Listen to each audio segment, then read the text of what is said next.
7h10, retour sur le plateau de première édition. On continue de parler bien sûr des annonces hier soir de Jean Castex concernant donc la sortie du confinement.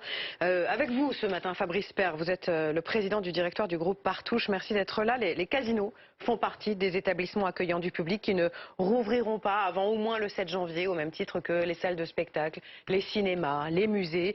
Vous aussi, ça vous a surpris ces annonces ? Ça nous a surpris, non, on s'y attendait avec l'annonce des chiffres de contamination qui n'étaient pas ceux attendus. La grande nouvelle pour nous, c'est que pour la première fois, on existe dans la bouche du Premier ministre, puisqu'on a été cité, ce qui n'était pas le cas auparavant. On était dans une incertitude totale. On nous assimilait effectivement au sort des cinémas. Alors qu'on a des protocoles sanitaires qui aujourd'hui sont absolument parfaits. Tout le monde dit ça. Oui, mais enfin la grande différence, si vous voulez, c'est que moi le 2 juin, j'étais une des rares activités qui a été obligée de réouvrir avec des masques. Je suis une des rares activités qui a une police des jeux, qui contrôle en permanence l'application, notamment de ces protocoles, et pas simplement de visu. Je suis une activité qui a une obligation de conservation pendant 28 jours des vidéos de tout ce qui se passe dans son établissement. Cette police des jeux peut venir à n'importe quel moment et vérifier ce qui s'est passé sur les jours d'avant. Mais on ne pouvait pas désinfecter les machines à chaque passage, si Si, c'est ce qu'on fait. Dès qu'un client part de la machine, on la désinfecte. On a du personnel qui vérifie que les clients respectent les protocoles, les masques, la distanciation. Et d'ailleurs, pendant toute la période depuis le 2 juin, on n'a eu aucun cas de contamination dans nos établissements. Donc on a la capacité de continuer à appliquer ces protocoles.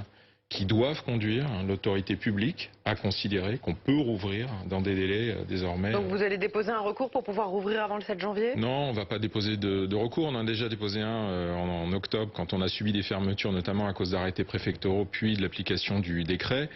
On a eu, on va dire, le mauvais aspect des choses, cette mauvaise vision des autorités publiques, parce que le ministère de la Santé est venu défendre la position de l'État en nous racontant qu'on n'appliquait pas les protocoles.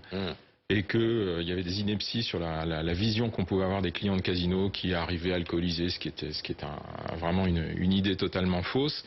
Aujourd'hui, il y a un regard plus objectif et on espère qu'il y aura plus de justice dans la considération qu'on peut avoir pour les casinos. Ce qui est intéressant dans votre réaction, c'est que vous n'avez pas d'aigreur. Alors on imagine que c'est un manque à gagner considérable.